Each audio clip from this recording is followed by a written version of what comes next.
안녕하세요. 식생활교육 전문가 과정을 맡게 된 배효진입니다.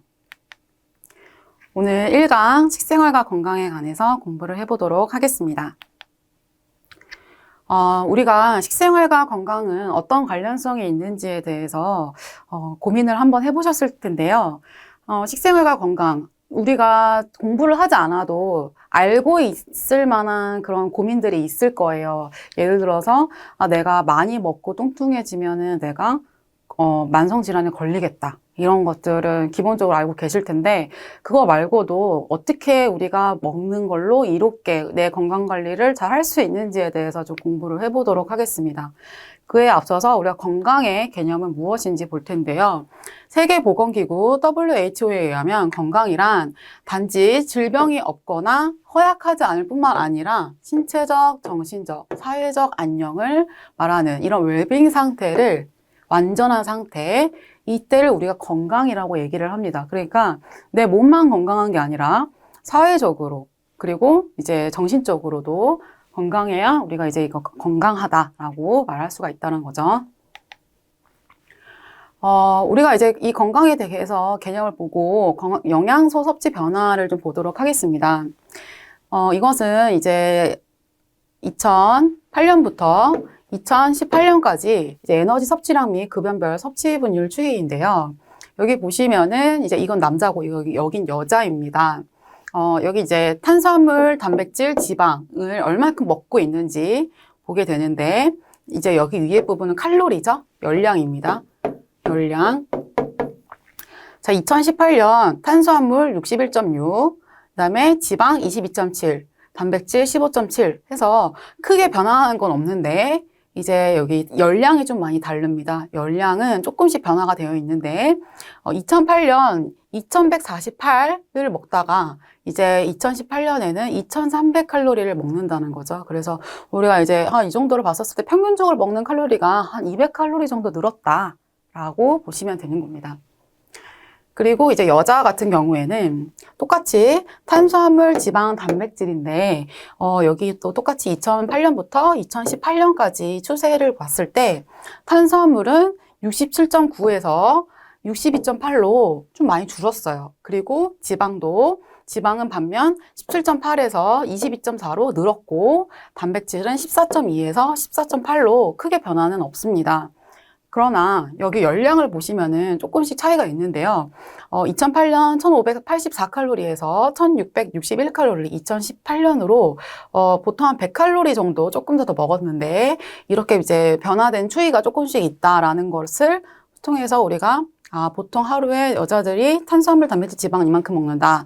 남자는 이만큼 먹는다로 알 수가 있겠죠. 섭취 변화를 보면서 그 당시에 경제 상황이라든가 사회적인 상황이라든가 문화적인 것들도 볼 수가 있겠습니다. 자, 이것은 2018년 영양소 섭취 기준에 따른 섭취 비율입니다. 이건 이제 빨간색은 여자, 파란색은 남자인데요.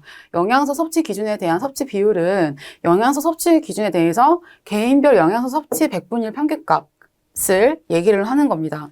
봤을 때 여기 보시면은 에너지는 이제 남자가 101, 여자가 90, 그리고 단백질도 남자가 더 많이 먹죠. 칼슘도 남자가 더 많이 먹고요. 대부분 이렇게 추세로 봤었을 때 안 먹었으면 하는 거는 나트륨, 콜레스테롤인데 이것도 남자가 더 많이 먹어요. 나트륨도 남자가 202에서 여자는 140으로 해서 더 많이 먹는다. 그래서 이제 실질적으로 이제 섭취 기준에 대한 섭취 비율을 봤었을 때 남성들이 더 많이 먹고 있는 상황을 볼 수가 있고요. 큰 차이가 없다라는 것은 비타민 A 정도밖에 없겠네요.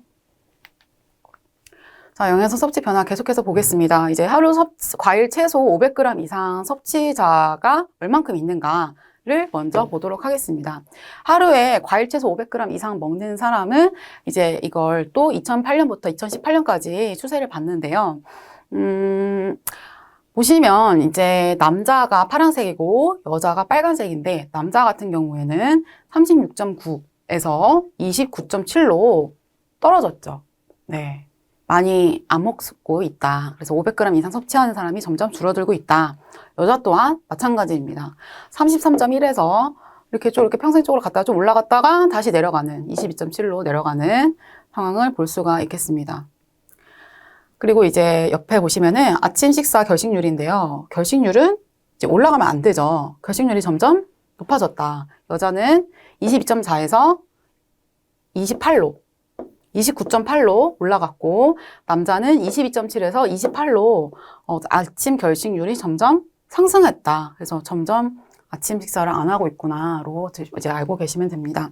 그러면은 이렇게 설명했었을 때 여러분들이 이제 식생활 교육 전문가로서 어떻게 교육을 어떤 방식으로 해야 하는지가 계획이 조금 가닥이 잡히실 겁니다.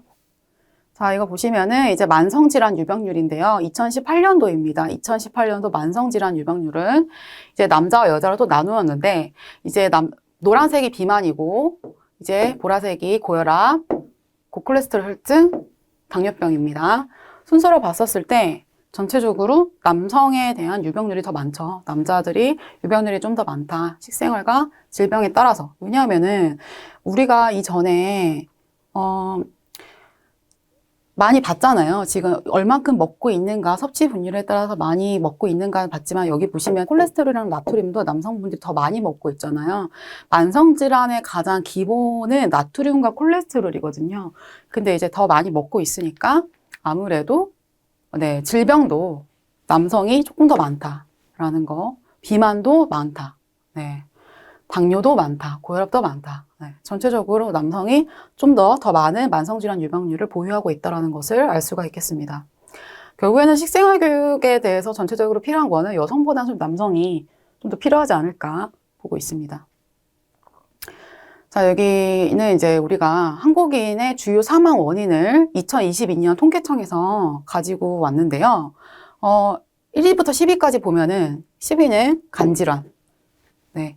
그쵸. 고혈압성 질환, 당뇨병, 알츠하이머, 고의적 자해, 자살, 그다음에 5위가 뇌혈관 질환, 그다음에 폐렴, 코로나19로 많이 사망했죠, 이때. 정말 많이. 네. 그리고 이제 2위가 심장 질환, 1위가 암입니다. 암이 압도적으로 많다라는 거. 근데 암의 발생 위험 요인은 유전적 요인과 면역, 호르몬 대사, 흡연, 음식, 음주, 대기 오염, 바이러스 감염 등의 환경적인 요인에 의해서 발생할 수 있다. 그리고 스트레스 및 생활 수준과 교육 등의 사회심리적 요인도 발생할 수 있고, 그다음에 정상세포가 발암 물질에 노출되는 것도 원인이 되므로 방사선에 노출되는 직업에 주의해야 된다라는 이런 것들도 있어요. 실질적으로 저는 이제 그 청소년들을 가르치는 학교에 있었을 때 학생들이 저한테 이제 슬슬 아르바이트를 할 수 있는 나이가 되니까 저한테 와서 물어봅니다. 선생님, 뭐 이런 알바 해도 돼요? 이렇게 물어보는데 대부분의 학생들이 가려고 하는 알바가 고깃집 알바더라고요. 근데 저는 고깃집 알바는 정말 하지 말라라는 얘기를 했었습니다. 왜 그랬냐면 고기를 태우면 여기 끝에 이렇게 시커멓게 타잖아요. 이게 벤조피렌이라는 그 발암 물질이거든요. 이 벤조피렌이라는 발암 물질을 계속 맞게 되면은 암에 걸릴 확률이 더 높거든요. 그러니까 건강을 잃지 않기 위해서라면 좀 더 건강한 아르바이트를 해라. 이제 웬만한 아르바이트 하지 말고 공부를 했으면 좋겠지만 그런 경험이 있습니다. 그러니까 사생활에 우리가 이제 일반적인 생활에서 발암 물질이 노출되는 경우가 의외로 굉장히 쉽고 많다. 그렇기 때문에 발암 물질에 대해서 우리가 좀 예민하게 조금 생각을 하고 행동을 하는 게 좀 맞는 것 같아요. 그렇다고 우리가 점점 이제 인생 살다 볼수록 면역력이 강해지는 게 아니라 면역력이 점점 약해지잖아요. 실질적으로. 그 면역력이 약해지는 거에 따라서 감소되는 거에 따라서 이제 발암 물질에 대한 반응도 좀 예민하게 좀 바라봐야 되지 않을까 싶습니다. 자, 그렇다고 한다면 이제 우리가 식생활과 질병에서 어떻게 하면은 네, 암을 예방할 수 있을까? 이거는 국민 암 예방 수칙입니다. 이거는 세계 암 연구기금과 미국 암 연구 협회에서 가지고 왔는데요. 너무나도 이제 네, 알고 있을 거야. 기본적인 상식으로 나 이거 알고 있어 이렇게 생각하실 수도 있겠지만 모르시는 분들이 꽤 많습니다. 이제 담배를 피우지 말고 남이 피우는 담배 연기도 피하자. 이거 아시죠? 담배 연기, 남이 피우던 담배 연기 마시고 난 흡연자도 아닌데 암에 걸리신 분들도 꽤 많으세요. 그리고 채소, 과일을 충분하게 먹고 다채로운 식단으로 균형 잡힌 식사를 하자. 고기 보통 이제 자취를 하는 사람들 같은 경우에는 그냥 이제 햄과 계란, 밥 김치 이렇게 끝내시는 분들이 있으신데 최대한 초록색 하나씩은 넣어서 다양하게 드셨으면 좋겠고요. 그다음에 음식을 짜지 않게 먹고 탄 음식은 먹지 않는다. 제가 말했잖아요. 방금 탄 음식 먹지 말자고. 네, 벤조피렌. 암 예방을 위해서 하루에 한두 잔 소량의 음주도 피하자. 이게 한두 잔이 계속 쌓이면은 이거는 무시할 수 없습니다. 이것도 이제 웬만하면 음주를 하지 않도록, 그리고 주 5회 이상 하루 30분 이상 땀이 날 정도로 걷거나 운동을 하자. 중요하죠. 그리고 자신의 체격에 맞는 건강 체중 유지하기. 중요한 거는 내 체격에 맞는 건강 체중 유지하기입니다. 내가 키가 170인데 계속 48kg 이렇게 난 48kg에 이렇게 집착하시면 안 된다는 거죠. 건강 체중은 내 체격에 맞게끔 유지를 해야 된다. 그리고 예방접종 지침에 따라서 B형 간염과 자궁경부암 예방접종은 받아야 된다. 국가 지원 가능하잖아요. 네, 성매개 감염병으로 걸리지 않도록 안전한 성생활을 하기, 발암 물질에 노출되지 않도록 작업장에서 안전 보건 수칙 지키기, 그리고 암 조기 검진 지침에 따라서 검진을 빠짐없이 받기. 국가에서 지원하는 암 검진이 있습니다. 그거 꼭 빠짐없이 받으셨으면 좋겠고요. 자, 그렇다고 한다면 한국인의 영양소 섭취 기준에 대해서 보도록 하겠습니다. 우리가 하루에 영양소를 얼만큼 먹어야 하는지 잘 모르세요. 그냥 있는 대로 먹는다. 또는 요즘엔 올인원이라고 해서 그냥 이렇게 캡슐로 들어있는 영양제가 있어요. 그냥 나 이거 하나로 먹으면 되는 거지. 뭐 다 되는 거지. 이렇게 생각하시는 분들이 있으신데 우린 똑똑하게 알고 먹어야 됩니다. 그에 앞서서 섭취 기준이라는 게 따로 있는데요. 한국인 영양소 섭취 기준은 건강한 개인 및 집단을 대상으로 하여서 국민의 건강을 유지하고 증진하고 식사와 관련된 만성질환의 위험을 감소시켜서 궁극적으로 국민의 건강 수명을 증진하기 위한 목적으로 설정된 에너지 및 영양소 섭취량 기준이다. 그래서 우리가 한국인 영양소 섭취 기준이라는 게 명확하게 제시되어 있다는 것을 아셔야 되고요. 자, 여기 보시는 거는 2020년 한국의 영양소 섭취 기준에 대한 영양소는 총 40개나 됩니다. 40개. 자, 이 영양소는 여러 가지 에너지 및 다량 영양소 12종과 비타민 13종, 무기질 15종으로 되어 있는데, 자, 여기 줄 쳐져 있는 것은, 한 줄로 쳐져 있는 것은 신규 제정 영양소이고, 2020년 영양소 섭취 기준에서 권장 섭취량과 평균 필요량 최초 개정한 부분입니다. 그러니까 이제 탄수화물, 리놀레산, EPA, DHA, 이 정도 나트륨, 여기까지는 이제 최초로 평균 필요량과 권장 섭취량이 제정되어 있고, 여기 보시면 나트륨은 두 줄이잖아요. 이 나트륨은 만성질환 위험 감소 섭취량과 으로 신규 제정 영양소입니다. 그러니까 만성질환이 너무 많이 있다 보니까 감소 섭취량으로 해야 된다. 그래서 이 나트륨은 이제 신규 제정 영양소로 되어 있다. 그래서 우리가 이제 이 모든 영양소를 다 볼 수는 없지만 웬만한 영양소는 다 볼 거거든요. 그래서 이제 이 영양소를 다 공부를 하면서 하루에 얼마큼 먹어야 되는지 하나하나 보도록 하겠습니다. 우선은 평균 필요량과 권장 섭취량인데요. 평균 필요량은 건강한 인구 집단의 1일 영양소 필요량의 중앙값이다. 그래서 건강한 인구, 중요한 키포인트는 건강한 인구 집단입니다. 아픈 사람들 아니고 건강한 인구 집단의 하루에 필요량 영양소 중앙값으로 인구 집단의 50%에 해당하는 사람들의 필요량을 충족시켜주는 값이다. 그래서 이거는 또 권장 섭취량이랑 달라요. 권장 섭취량은 인구 집단 중 여기는 아픈 사람도 포함되어 있어요. 약 97에서 98%의 영양 필요량을 충족시켜주는 값으로 평균 필요량의 2배의 표준 편차를 더한 값이다. 그러니까 평균 필요량이 얘는 50%에 해당하잖아요. 곱하기 2배라는 거죠. 무슨 말인지 이해되시죠? 그리고 대상자가 달라요. 대상자가 다르다라는 것에 대해서 집중해서 봐주시면 됩니다. 자, 이거는 평균 필요량과 권장 섭취량을 좀 더 이해하기 위함인데요. 개인에게 적용할 때는 일상적인 영양소 섭취량과 섭취 부족 상태를 나타내는 지표인데 옆에 이렇게 세로는 섭취 부족 상태를 나타내는 지표이고 가로는 일상적인 영양소 섭취량인데 평균 필요량은 아까 50%래잖아요. 이 50%고 권장 섭취량은 부족 확률의 2에서 3배, 그러니까 2배 정도 된다라고 할 수가 있는 거죠. 그리고 이제 좀 이따가 충분 섭취량을 볼 건데요. 충분 섭취량 보기 전에 집단에게 적용할 때는 평균 필요량을 적용하는 것이 좋다. 왜? 건강한 사람이니까. 건강한 사람을 대상으로 하는 거니까. 네, 충분 섭취량 보겠습니다. 충분 섭취량은 기준을 산정한 과학적 근거와 자료가 충분하지 않은 경우에, 네, 근거가 충분하지 않아요.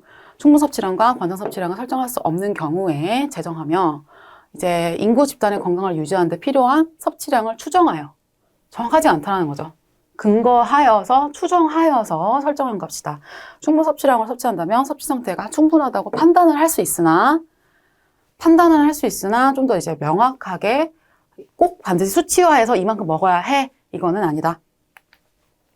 그래서 이제 여기 보시면은 평균 필요량 50%죠. 권장 섭취량 2배죠. 그다음에 여기 부족한 사람은 없는데 여기 전체 평균 필요량, 평균 섭취량의 중앙값을 충분 섭취량으로 했었을 때 이거는 우리가 근거가 따로 없지만 충분하다고 본다 하는 값이죠. 그리고 우리가 상한 섭취량을 볼 텐데 이 상한 섭취량은 좀 재밌어요. 기억하기도 되게 쉽고 상한 섭취량은 과잉 섭취로 인해서 이제 과학적 근거가 있는 충분 섭취량은 없잖아요.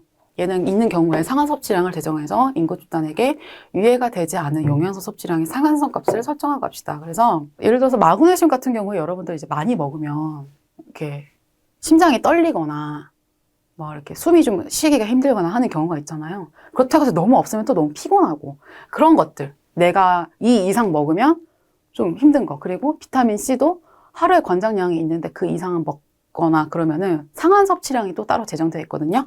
그런 것들을 설정한 값이기 때문에 상한 섭취량은 영양소의 과다 섭취를 예방하기 위해서 이제 만들어진 거고 건강기능식품으로 섭취하는 영양까지 그 양까지 고려해서 상한 섭취량을 초과하지 않도록 섭취해야 된다. 특히 상한 섭취량이 좀 이렇게 많이 있는 파트가 아마도 이제 임산부나 수유부 대상이에요.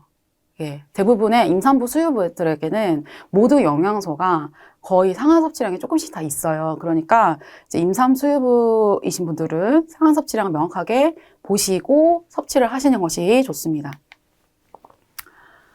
자, 그래서 여기 보시면 영양소 섭취 기준의 종류가 이렇게 나와 있는데요. 보시면 너무 낮음으로 피해야 되는 평균 필요량. 여기 이제 아까 50%를 했잖아요. 건강한 인구 집단의 50%다.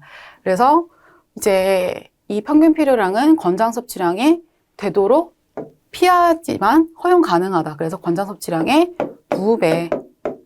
평균 필요량은 건강한 집단. 그리고 권장 섭취량은 그냥 인구 집단의 97에서 98%. 충분 섭취량은 이상적인 이제 근거가 없지만 충분히 섭취했다라고 볼 수 있는 이상적인 섭취량의 범위, 중앙값이다. 그리고 상한 섭취량은 너무 높아서 건강 유해 확률이 높아지므로 피해야 한다는 얘기인 거죠. 그러니까 이제 사실 상한 섭취량만 조금 조심해도 되는 거고, 여러분들이 이제 성인이 좀 돼서 가끔 그러신 분들 있으세요. 종합 비타민을 먹었는데 갑자기 눈이 확 떠지는 느낌이 받으시는 분들이 있으세요. 이런 분들이 건강 상태가 안 좋으신 분들이시거든요. 보통 내가 요즘에 너무 피곤해서 이제 마그네슘 칼마디 이렇게 종합적으로 파는 그런 게 있잖아요. 칼마디를 종합적으로 먹었어. 하나를 먹었는데 갑자기 눈이 떠져. 이런 사람들은 건강 상태가 많이 안 좋은 사람들인 거예요. 실제적으로 이게 먹기 전과 후가 그렇게 뚜렷하게 나타나지 않으신 분들이 건강하신 분들이시거든요. 그래서 영양소가 좀 이렇게 다양하게 섭취가 되신 분들은 이런 걸 먹었다고 하더라도 그렇게 크게 티가 나지는 않는다라는 거죠.